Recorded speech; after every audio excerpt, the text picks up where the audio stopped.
I hope you're having a good day. I'm Warcake, and we're going with part one, or chapter one, of Developer's Commentary in Cry of Fear. Um, I have no clue at all if this will ever see the light of day. Uh, this may just be one of those videos that I'll talk and talk and talk, and nothing will ever come of it because I never did it. You know what I mean? But it's developer's commentary. These little things exist. She saw the prologue, and yeah, we're gonna listen to them. This is the start map, and it was the first map to Cry Fair that was ever created. From the beginning, it was just using simple looking Half-Life textures with very low resolution. And later on, I went to my capital city, Stockholm, where I went around taking photos and made my own custom textures to make it look really like Stockholm and have a really photorealistic look. Then later on, I wanted to make the windows in the buildings to have their lights on, and I wanted to have people standing there and watching you, but I never added it because I didn't want to confuse the players too much in the beginning. I wanted it to stay kinda simple in the beginning, not have too much shit appearing. Personally, I think a couple places, like right there, maybe right there, it would have been cool to have it. Because this guy appears, and Simon goes, "Ooh, huh? Oops-titif?" Don't mind this, just like, don't look. That is one creepy fucking painting. Thank you. Oh!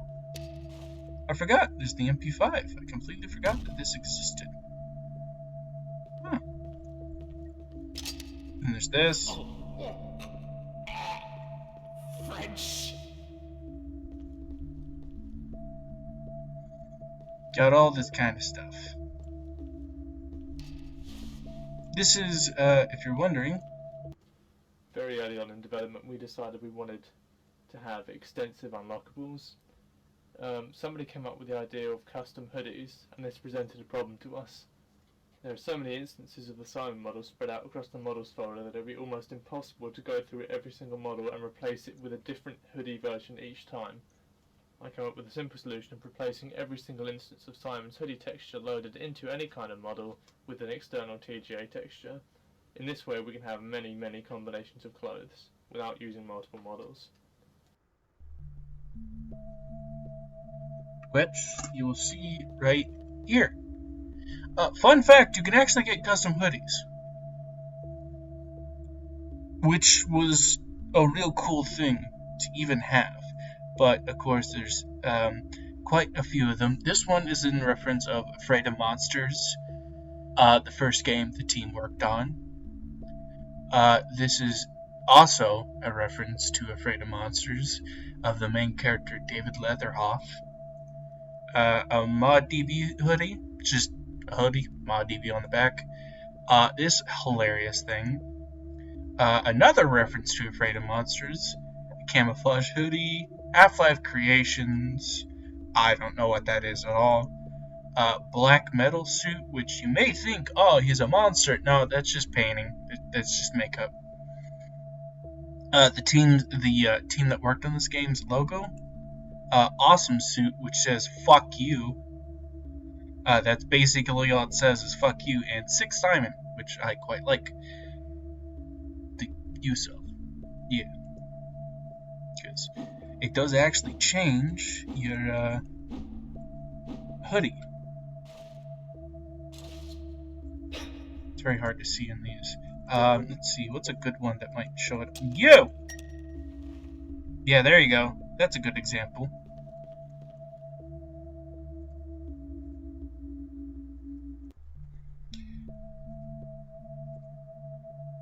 Just a little fun fact you might want to know. But we'll be using 6 Simon because I like red hoodies. Plus, it makes Simon look,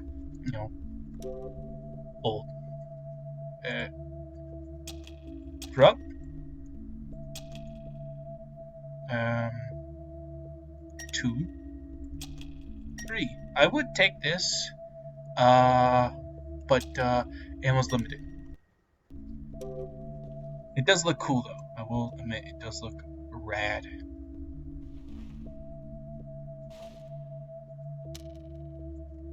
It's a cool looking thing. Sadly, it's got ammo, so wood off.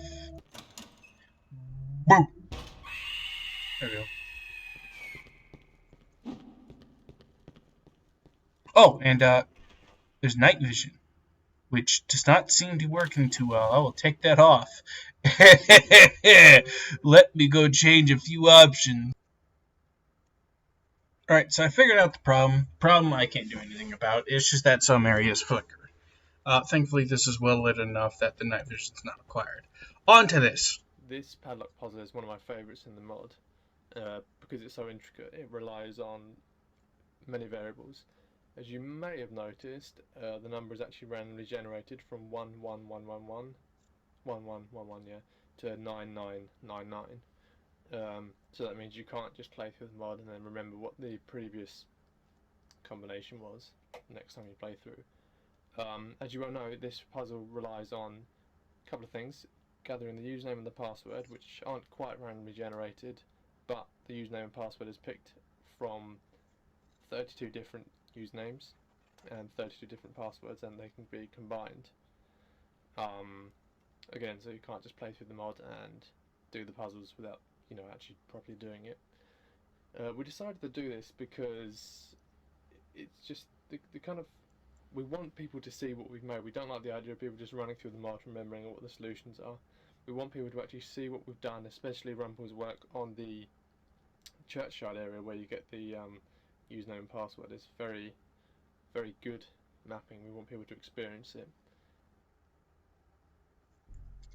So what he's saying is that padlock right there, which is right there, you could see it, is randomized. You may have known this, probably, because if you're viewing this series, it's probably not your first time watching Cry of Fear material. So yeah. Ooh, hey.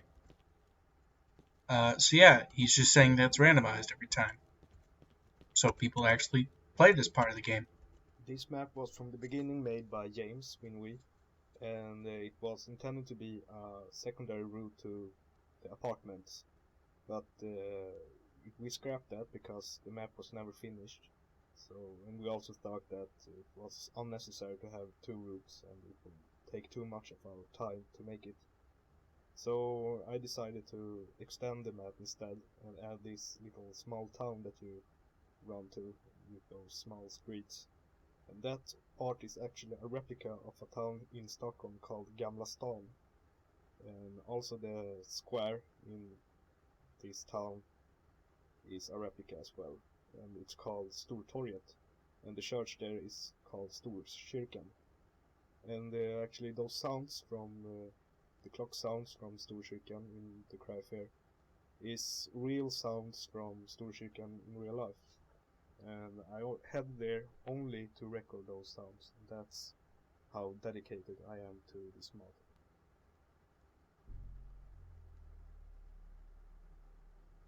Okay, don't mind me, just gonna This map was from the beginning get a made screenshot by James right Winwy, here, because this is a and good it was screenshot. intended to be a secondary route to the apartments. A great screenshot right there. Boom.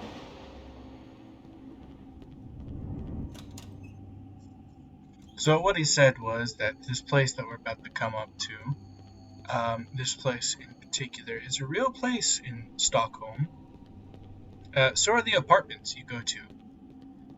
In fact, if you look around, hell, if I can even figure it out, I'll put an annotation at the top right that'll go to the video where they show Dragonor, the voice actor, the apartments. I'll make reference to it later, possibly. But here we go. This is the place he was talking about. Big old church here. Just something you might have missed while you were looking for the notes, or the YouTuber was looking for the notes. I thought that was something else at first. Doror PC. I'm gonna say that's the username. Hey, You'll notice that all of the notes you can read in the mod come up as fully bright models, and the reason for this is because there's a lot of kind of clutter in the mod. There's a lot of random papers scattered around, newspapers, bits of scrap, and all that kind of thing. So to help players to easily identify what you can and can't read, we made the notes, just like the weapons, come up as full bright. basically what I'm saying is, you notice how it's ungodly bright? Like, you can't miss it? Yeah, that's the point. You can't miss it. Marriage in April. I'm about to show y'all I don't know how to spell marriage. Marriage in April. Okay. Oh, I thought that was a spooky painting. No, that's just something. That's something. That's for sure. Hey, I think that's right. And then,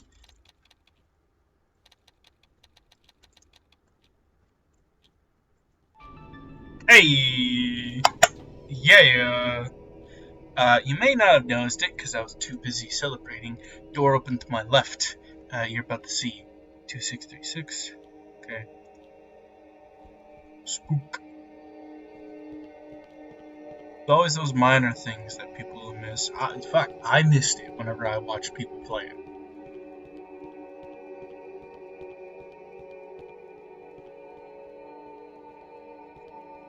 Fun fact, cannot jump over these. I've tried many times. I've played Source games, right? And I'm thinking, oh, I'll just jump over these. Does not work. Even then, I'd probably take fall damage. So, that would have sucked.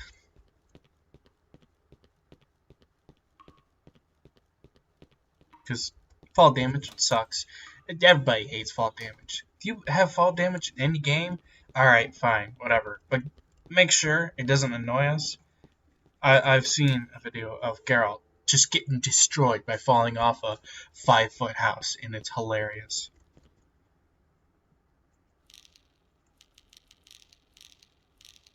Six, 3-6? Is that it? It was.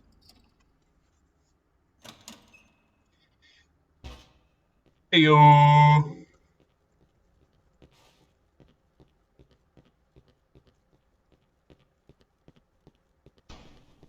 Hey.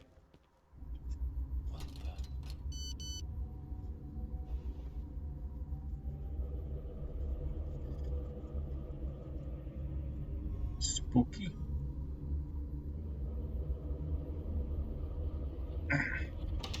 Now off we go.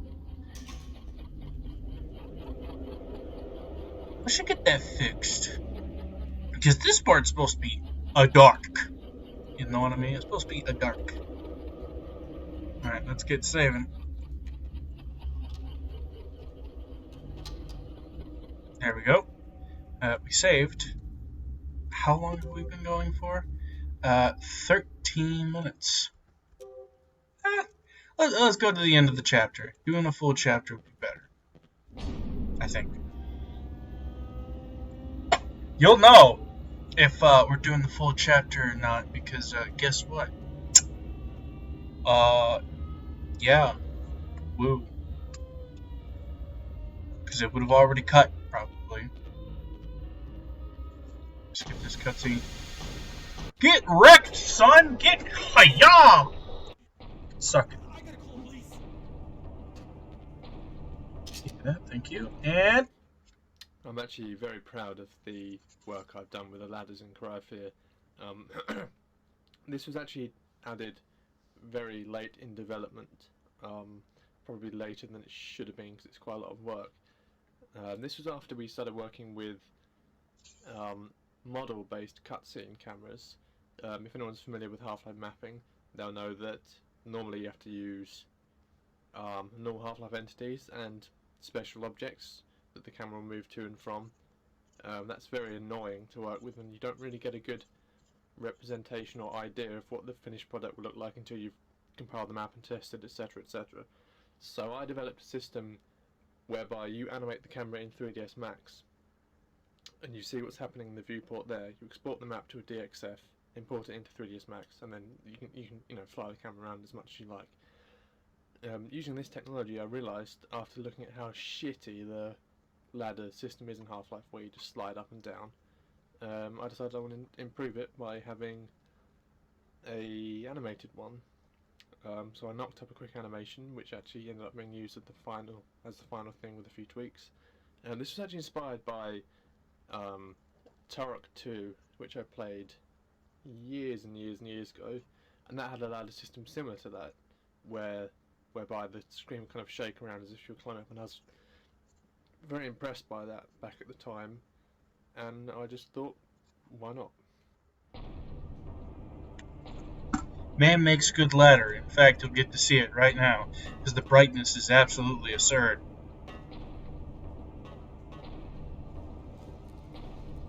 Is the night vision flicker here? It is indeed. Oh, he was metal. You suck! Hey, you suck! Ladder-based cutscenes! Yay! Whoop! Rotate saves like a good boy.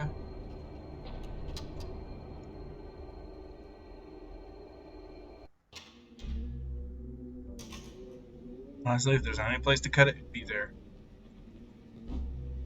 Man! What's up, hombre? Hey!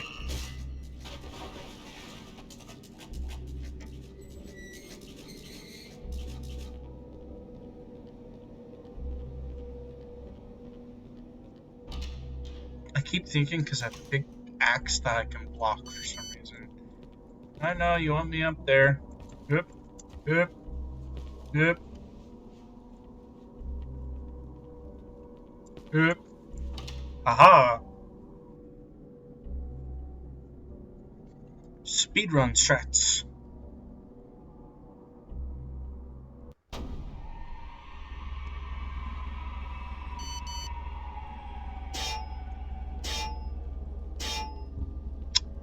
I don't know why I wanted to do that. Yeah, hey.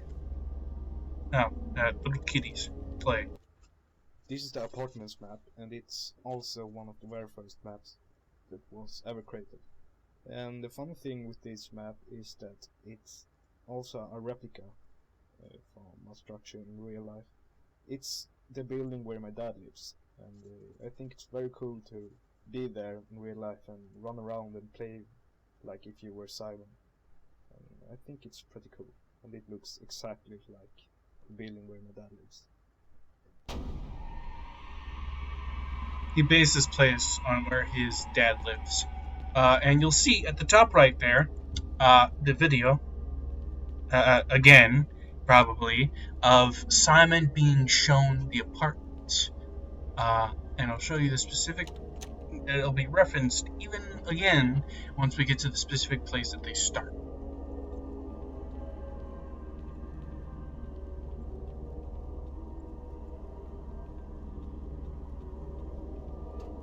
I'm just knocking into everything, aren't I? Door won't budge, door won't budge, door won't budge. That's the meme. Door won't budge.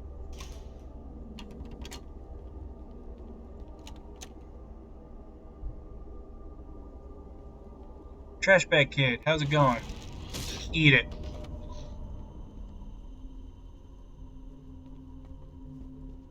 Thank you.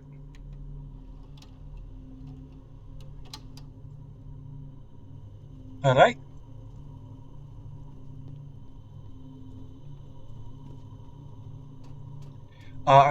You're not VCR. I guess we're going up, I think. No. I'm mistaken. We're going down. Down to the bone zone. Hey. What's up, kid?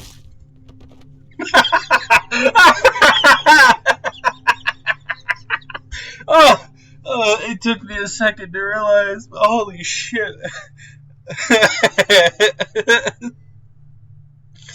Oh Christ, that was great. Hey, what's up, kid? Thunk. Damn, that was good sound effects. Oh damn, fuck. You are a VCR, so it's floor 2. It's floor 2 at the very last door on the right. That's where the VCR is. Fuck. That sounded too good, man. That sounded too good. Oh. Oh, I know what's gonna go on here. Do you... Not near Spab, whatever. Hey! Well, this puzzle may seem pretty easy in that it tells you exactly where to use the key. Keep in mind that it's the first introduction to puzzles in the mod. So, originally we didn't intend the key to have a tag at all, so you had to kind of work out through trial and error as to where the key should be used, but this wasn't really fun, as there's so many doors in the mod and no real way to check which ones you have or haven't used apart from memory. Therefore this is pretty much the best solution.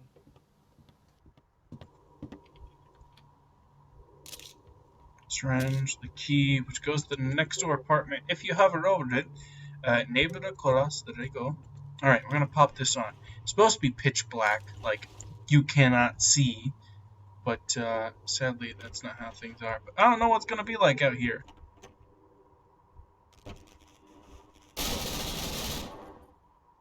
Eat it, kid.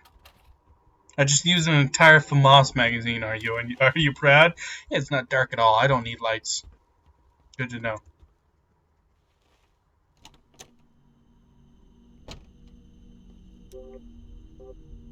Use.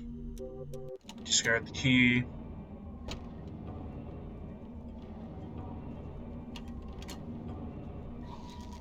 What's up? Squeeze through here. Hey!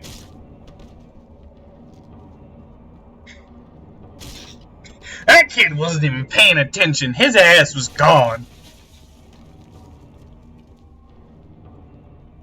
Get me through. You'll notice that we actually notify you that there's something in the ceiling. The reason being for this is simply that when playtesters tested the mod, often they didn't actually notice the gun in the ceiling. That's it? Alright, cool.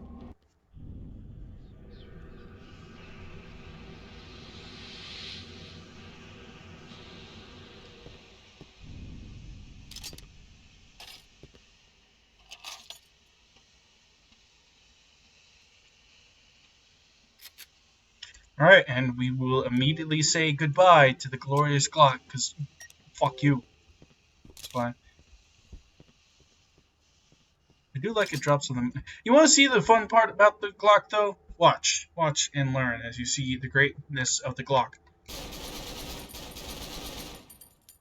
Now imagine you're a YouTuber, right? You know, a YouTuber in 2012. You run up the... You round a corner and there's a monster there. It went boom! And you go, ah! You've just wasted your entire magazine onto an enemy, and that is why it was so fun to watch YouTubers back then, because you got to see them be absolute wieners.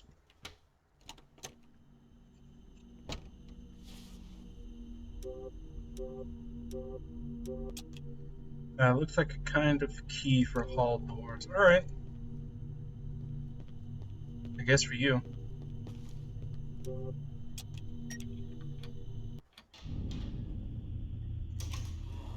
Ah! Ow.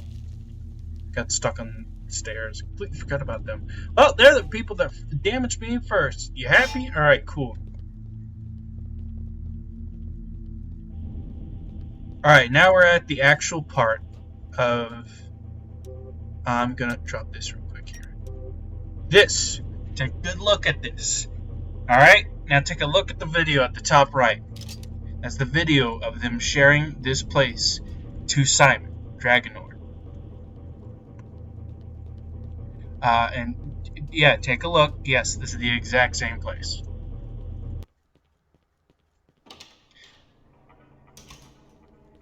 It will blow your mind like it blew Dragonor's mind. What's up? Ow. Rude.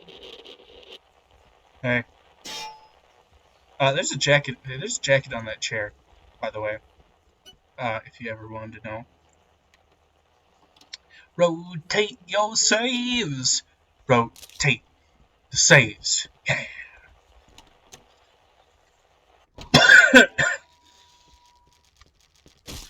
No.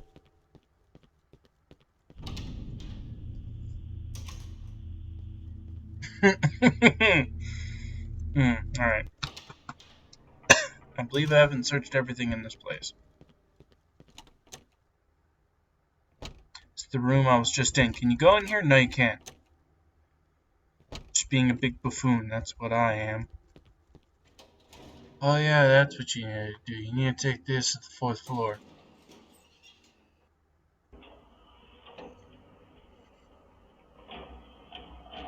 Honest to God, I thought it was a little bit later.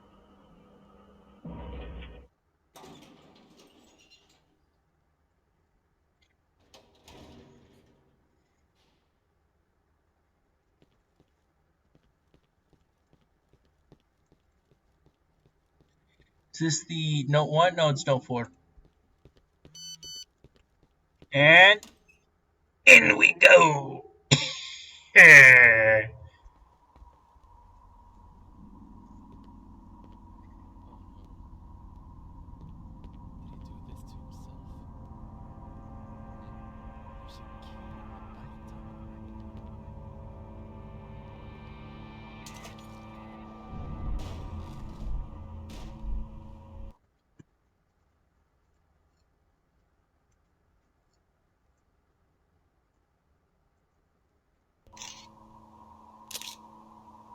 The basement key.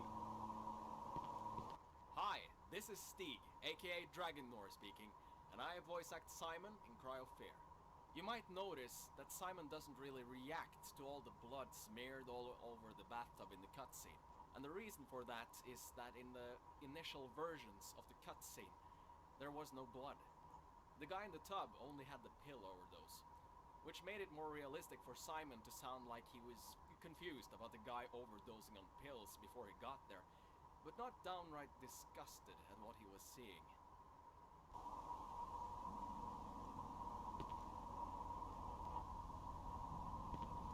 Yeah.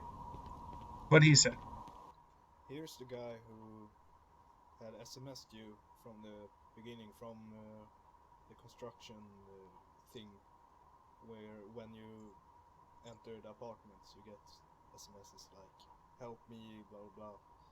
And the guy who lies in the bathtub, he's the one who SMS'd you because he has a mobile lying in the water, and it's pretty easy to miss it, but it's him who is SMSing you. And I from the beginning wanted to have victims who are trying to give you objectives, like this guy in the beginning of the apartments. He wants you to help him, but then he commits suicide.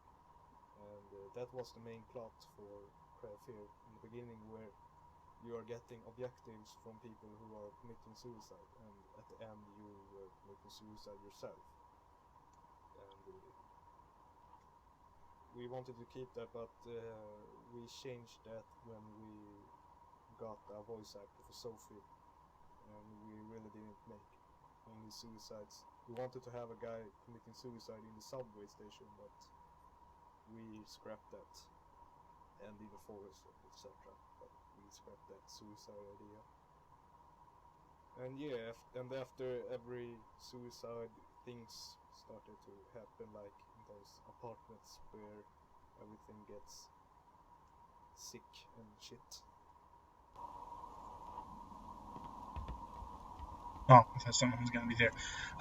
Basically what he's saying is, the original plan for Cry of Fear was that as Simon continued, every single person he met that was still alive would kill himself. And every time someone killed himself, the surrounding area would very shortly get fucking awful. What's up? Suck it. The best. Take that. Thank you very much.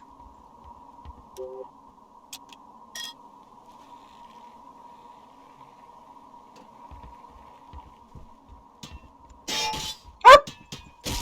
Suck it.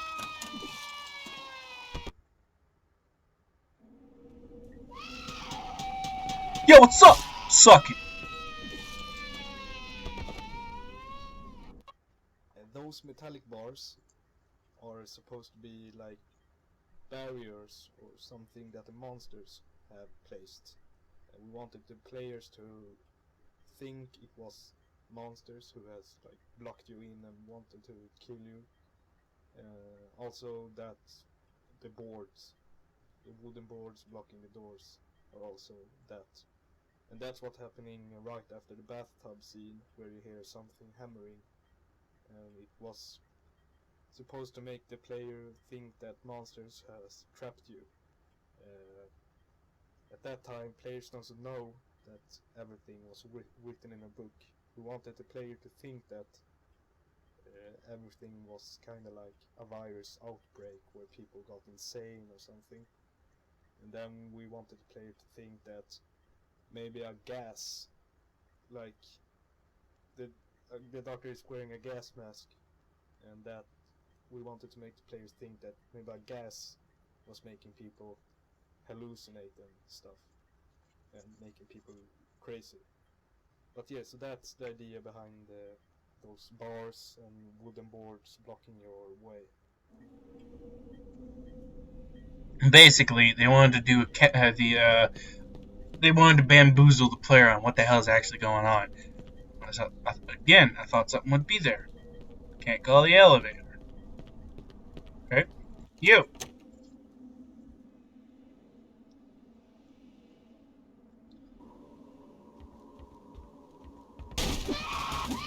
Oh no! What the hell is that? Oh, okay, that was boards being broken.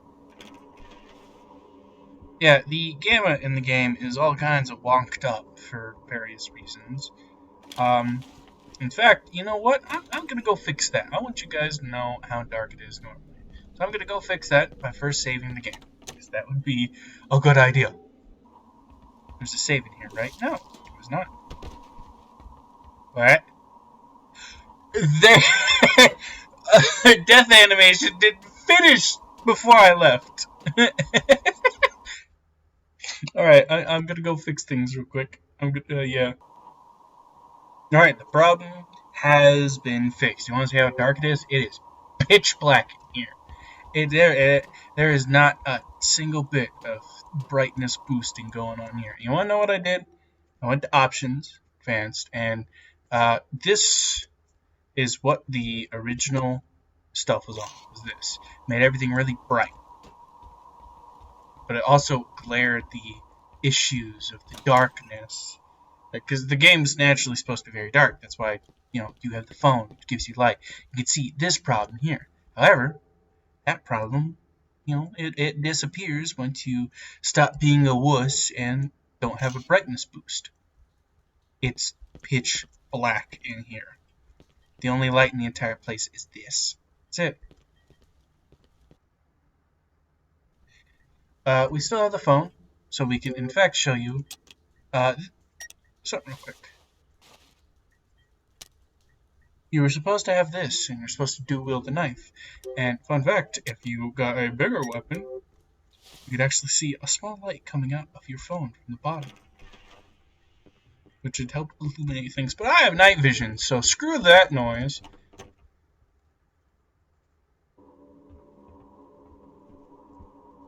I see how there was a bit of a bug in here, like bugginess. Ah, there was one here. I didn't have to go back anywhere for this.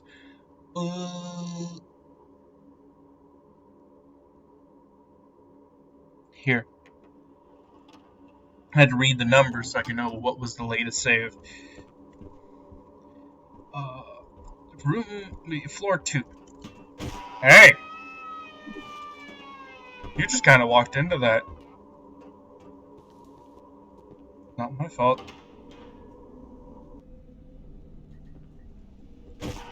No. No. I'm gonna turn down my sensitivity. My sensitivity is all over the place. That would explain it.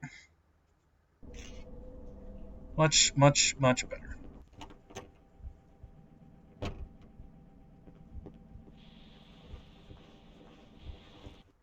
In the beginning of the project, we didn't have tiles in this place here in the apartment. One sec. I'm gonna turn things up. It's a little low. In the beginning of the project, we didn't have tiles in this place here in the apartments. We only had water being there, or maybe not even a water, because we wanted it to be realistic and really make the players feel like the monsters was trapping you. Before, the monsters looked more normal and less fucked up, but after we had played Afraid of Monsters again, we really liked the sick things that was happening in Afraid of Monsters, and that's why we added the tiles and like the room in the apartments where everything has like got a gravity at 90 degrees at the walls. We added that after on, uh, just because to make it a bit more sick. So yeah, that's why it has tiles everywhere.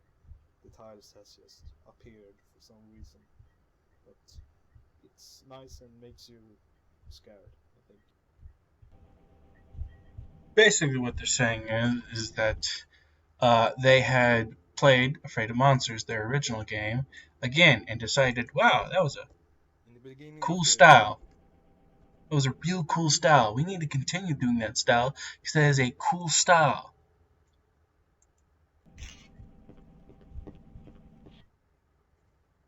So yeah, also we're gonna keep this about here where it was before because that didn't affect anything on the audio of this. So there, it's just naturally quiet. So yeah, they played Afraid of Monsters again and went, wow, Afraid of Monsters is actually looking pretty neato. We should make it a lot. We should make Craft here a little bit more similar to Afraid of. Hey, we should make Craft here a little bit more similar to Afraid of Monsters because Afraid of Monsters was cool.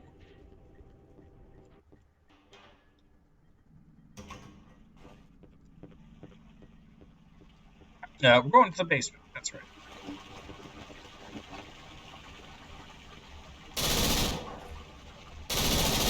No.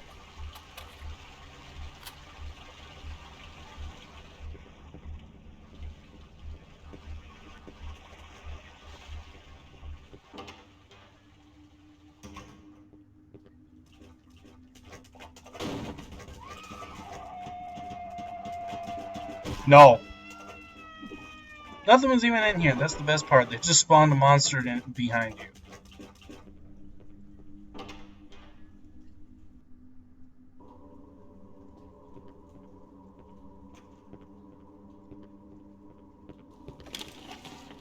Right? Door's locked.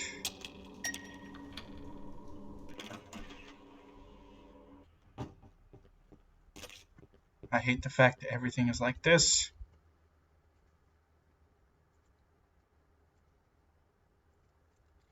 What does it look like when it's at 2? Looks okay. Doesn't look near as bad. If you're wondering why I'm adjusting brightness boost and all that kind of stuff multiple times, it's because the game does have an atmosphere, and the game will tend to look worse the brighter the game is.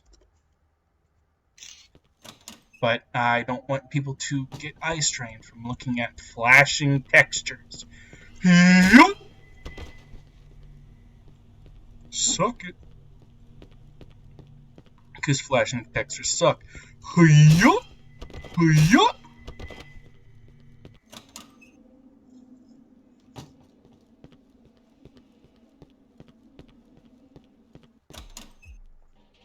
Because the night vision is cool, but a little bit of an eyesore when it does this.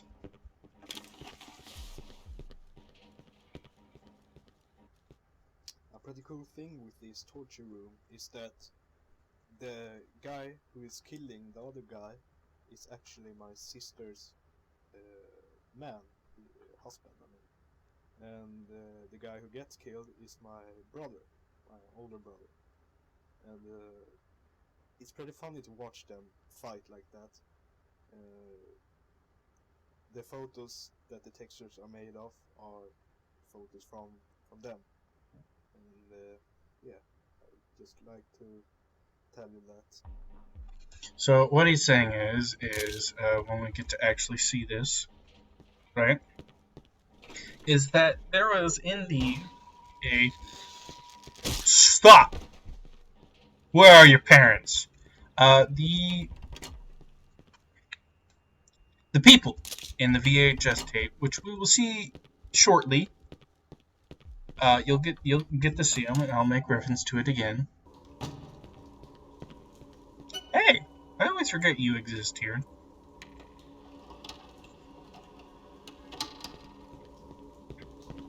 You will notice shortly that, for one, oh, damn it.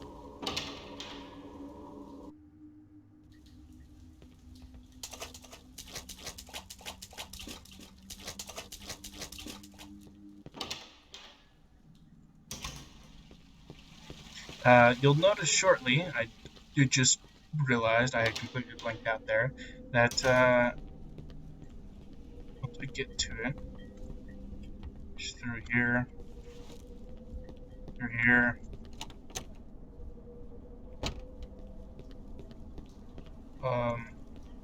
what? It's in that room, damn it. Come on. This room, right here.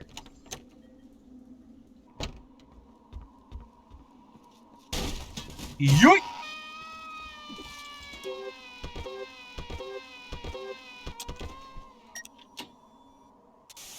Alright. Now, the guy that is beating up the other guy, that's his sister's boyfriend. And the guy on the chair is the guy's older brother. The face textures are actually pictures of it.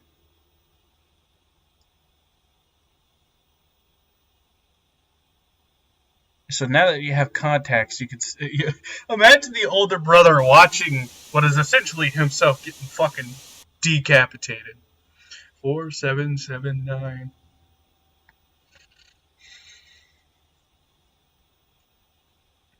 And then watching as his sister's boyfriend decapitate him.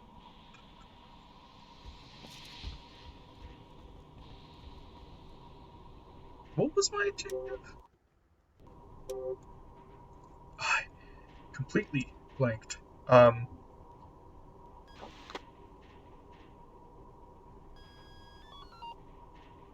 What? That's a button? Okay then. Give me a hot second here. I'm gonna go look at the controls. There it is. Escape the apartments with the elevator. 4779. That's what the code was.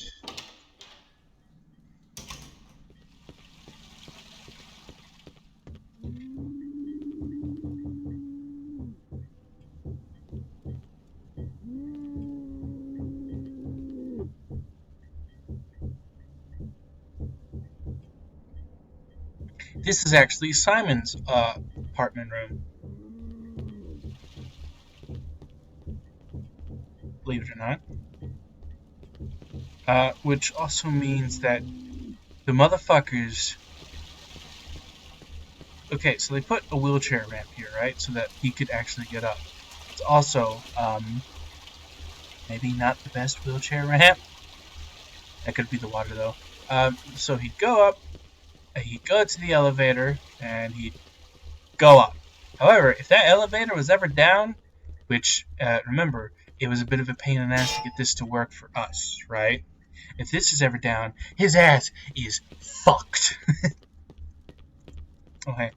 I think this puzzle's pretty nice, and it gives players a kind of overall goal in what to do in the apartment, and that's unlock the elevator in the main stairwell. And whilst it isn't entirely obvious at first, there are a few subtle hints that we give to you to kind of guide you in this direction.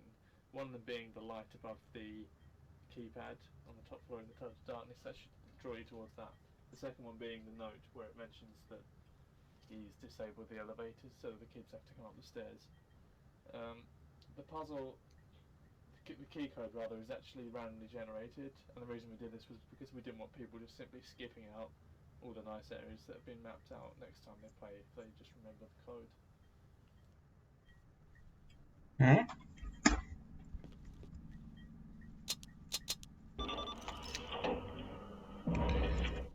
Elevator! Elevator! Yeah!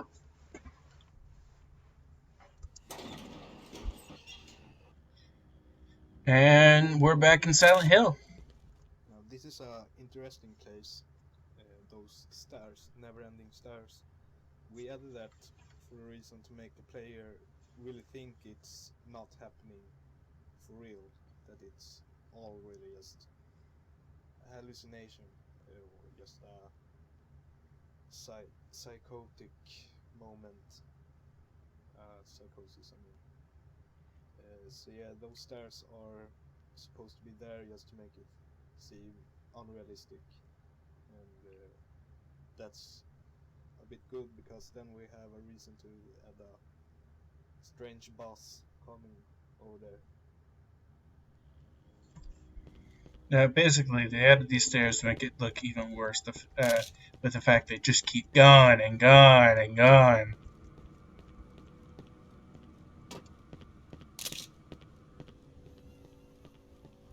You may also notice they're giving you an absurd amount of Glock magazine, which is the only weapon you'd have at the time. And any true gamer surely knows what this means. What that means is there's a boss ahead. No enemies to fight, things look pretty clear. Big ominous hallways.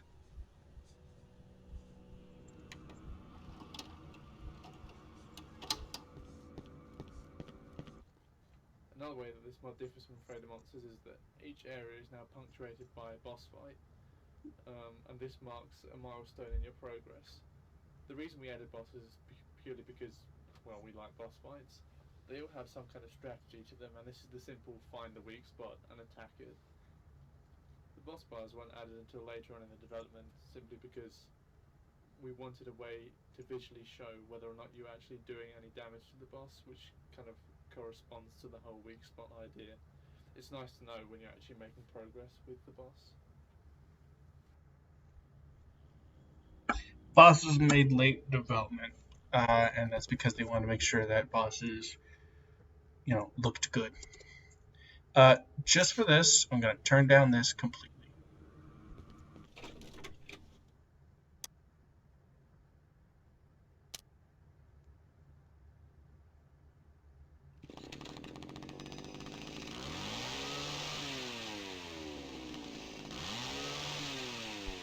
Now, before the lights come back on, you're about to see it. He's just sitting there. That's why it's typically not a good idea to brightness boost in this game, because it makes the game look awful.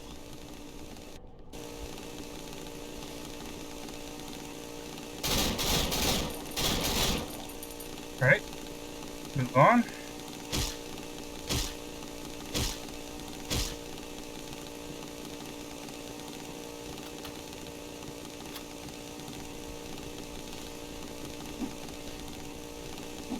Ooh.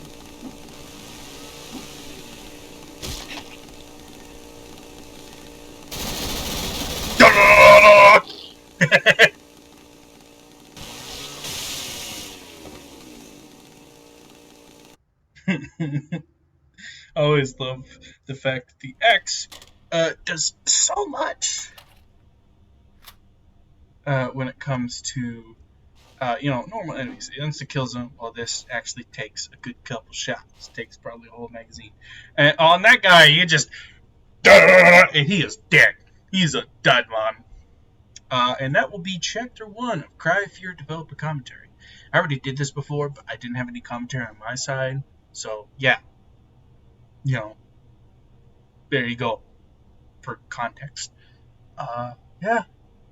I hope you all have a good day.